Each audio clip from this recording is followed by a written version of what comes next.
Salam alaikum les amis, salam à tout le monde, salam à tous les Marocains du monde entier, j'espère que vous allez bien. Aujourd'hui, vous avez vu dans la miniature, c'est Hakimi les amis, on va parler de lui parce que tout simplement, c'est un joueur qu'on doit consacrer vraiment, tout le monde le connaît, c'est la star marocaine, c'est la star mondiale, c'est la star en tant que latéral. Aujourd'hui, on peut dire, même ceux qui le détestent peut-être, qui aujourd'hui eux-mêmes le savent, que c'est l'un ou le meilleur latéral au monde. Hier, avec un match avec fierté et son parcours, on va parler de son parcours parce que son parcours, c'est un exemple pour tout Marocain, au-delà de tout Marocain, hein, Africain en général. Parce que faire ce qu'il a fait, partir à 18 ans en Coupe du Monde, jouer au Real Madrid en étant considéré, voilà, on savait qu'il y avait un Marocain qui jouait, même moi, je jouais au Real, c'était une fierté. Mais arriver à ce niveau-là, et c'est pour ça que les choix dans la vie, les circonstances, le travail, paye paye très bien dans le futur proche. Et son futur a été tellement un éclair, notamment son départ pour Dortmund. Après Dortmund, l'Inter Milan. Et après l'Inter Milan, le choix du PSG où tout le monde, moi-même, on disait que pourquoi partir au PSG. Mais il a eu le flair. Peut-être il est arrivé avec tous ces stars-là. Il a vu Messi, il a vu tous ces joueurs-là. Mais lui, il a eu le flair. Il est resté. Et aujourd'hui, pour au final finir capitaine, ce n'est pas rien avec ce PSG-là. Et moi qui suis le PSG de loin, ou je suis de près avant, c'est sincèrement, il est capitaine l'une des meilleures équipes collectivement. Je ne parle pas de joueur par joueur, mais collectivement, c'est la meilleure équipe que j'ai vu jouer, sincèrement. Donc voilà, on va parler de notre Hakimi national, les amis. Si tu es encore là, bienvenue à toi, marhaba bik. Abonne-toi, sahbi, n'oublie pas, et commente, like surtout. Place à la vidéo. Hakimi, les amis. Hakimi, on sait que c'est en Espagne qu'il a commencé, on sait que c'est au Real Madrid. Et à son époque, il n'y avait pas beaucoup de joueurs qui choisissaient le Muntakhab, on le savait. Il l'a choisi par fierté, oui. Voilà, peut-être que lui, dans son choix à l'époque, il n'y avait pas à négocier. Il l'a dit lui-même, hein, entre le Maroc ou l'Espagne et tout. Lui, c'était clair, c'était le Maroc. Donc, il a choisi le Maroc. Il a été en Coupe du Monde avec nous. Il a fait sa Coupe du Monde. Mais pas à pas au Real Madrid à ce moment-là. Il commençait à jouer un petit peu. Il avait même, je crois, marqué. C'était Zidane l'entraîneur. Il avait mis un but à ce moment-là avec le Real Madrid. Donc après ça, est-ce que c'est Zidane? Je suis pas sûr de ces informations où lui, où là, il s'est consulté avec Zidane. Il est parti à Dortmund. Et de Dortmund, et c'est là en Allemagne. Et c'est pour ça que je dis que l'Allemagne, pour certains joueurs, c'est pas adapté à tout le monde. Franchement, c'est la bonne option. Parce que je remarque que pour tout joueur marocain ou tous les joueurs en général, hein, ceux qui vont en Allemagne, généralement ils partent très cher. Très cher. Après ils sont revendus très cher par Dortmund, par les clubs allemands. Donc voilà, après il va à l'Inter. À l'Inter, il fait une saison exceptionnelle. Ils sont champions. Et Hakimi, vraiment vu, vraiment, il marque des buts, il monte. Et on voit vraiment, il s'est vraiment épanoui. La saison qu'il a fait à l'Inter Milan, elle est incroyable. Elle est incroyable. Après là, les discussions, on disait, il y avait des rumeurs comme quoi il va revenir au Real ou pas, on disait. Mais apparemment, il a un conflit avec Florentino. Apparemment, il y a une mésentente entre lui et Florentino. Je ne sais pas c'est quoi. Peut-être le fait qu'apparemment sur Dortmund, lui, il devait peut-être potentiellement l'option de... Je sais pas, c'est des rumeurs, mais on dit qu'il y a un conflit, c'est pour ça que son retour au Real a été vraiment difficile ou pas, je sais pas, peut-être qu'un jour il reviendra, je sais pas. Mais en tout cas, il n'a pas pu, il a fait le choix du PSG. Moi à ce moment-là, vous les amis qui m'écoutez, vous comme moi, ne dites pas que vous n'étiez pas contre moi, j'étais contre. Je disais que le PSG, et le début n'était pas facile au PSG. Hein. Quand il est arrivé, le boycott, entre guillemets, ceux qui jouaient entre eux, les Argentins qui jouaient entre eux, boycottés par Messi, on disait. Mais c'est vrai, c'est réel. Sur les schémas de jeu, sur envoyer beaucoup d'actions. Et ce principe-là, aujourd'hui, c'est pas le même contexte. Je vais rebondir à Brahim.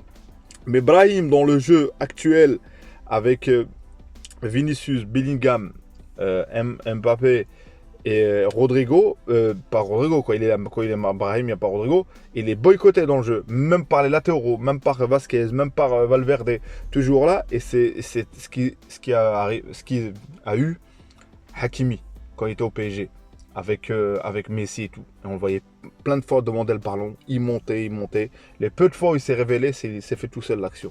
Soit il était vraiment, tu peux pas lui donner, et cette fois-ci, il l'arrivée de Luis Enrique. L'arrivée de Luis Enrique. Je savais pas, moi, cet entraîneur, il a été très important pour Hakimi. Et au-delà de ça, il est venu vice-capitaine aujourd'hui du PSG. Il est capitaine du Monterrey. il l'a amélioré dans son jeu et il le reconnaît lui-même, Hakimi. L'arrivée de Luis Enrique, et c'est vrai, Hakimi s'est amélioré. Ne me dites pas qu'on ne critiquait pas son niveau des centres. Avec le Mountakam n'a pas encore eu une masterclass. Mais il y a un autre jeu, il y a un autre effectif, c'est pas pareil. Mais j'aimerais bien que, Inch'Allah, ce qu'il produit, mais on sait très bien dans les gens qui disent oui, les amis, à l'entraînement, que ce soit en club, tu peux potentiellement avec un club plus vraiment ce que tu as appris à l'entraînement, tu peux mieux l'adapter sur le terrain, mais en équipe nationale, c'est encore plus difficile. Et je le dis toujours, si tu arrives à avoir 30 à 40% ce que tu as appris à l'entraînement, l'appliquer sur le terrain, c'est déjà bien. Moi, personnellement, si je parle de moi, j'étais l'homme de l'entraînement. Mais moi, c'était autre chose. C'est pas la même chose. Donc, c'est pour ça que ceux qui s'attendent à un Hakimi du PSG, doucement, les amis. On peut s'attendre voilà, à un mieux, à quelques... Voilà, il peut déjà avec le Mountakam, il peut prendre des coups francs, il peut marquer, tout ça. Ça, c'est autre chose. Donc, il a un truc en plus. Donc, voilà. Donc, le parcours d'un Hakimi du Real Madrid, Dortmund, Inter Milan, au PSG, capitaine, vice-capitaine, c'est un exemple à suivre pour tout un Marocain qui aujourd'hui veut être une star et la constance. Et je pense qu'il y a une rigueur. Et croyez-moi, pour être au top niveau chaque match, il y a une rigueur dans l'hygiène de vie. Il y a une rigueur mentale. Et aussi, c'est pour ça qu'on parle de mental, il y a certains joueurs qui n'ont pas réussi, notamment de l'académie par rapport à Ounahi, qu'on disait qu'on l'appelait l'abeille. Et aujourd'hui, c'est plus une abeille, c'est rien du tout. Et on voit qu'on a des rumeurs qui va aller en Arabie Saoudite. Et après, on faisait le reproche pas aux joueurs, on faisait des reproches à Benati, à tout ça. Alors, en sachant qu'il y a eu je sais pas combien d'entraîneurs, on l'a accusé, tout ça.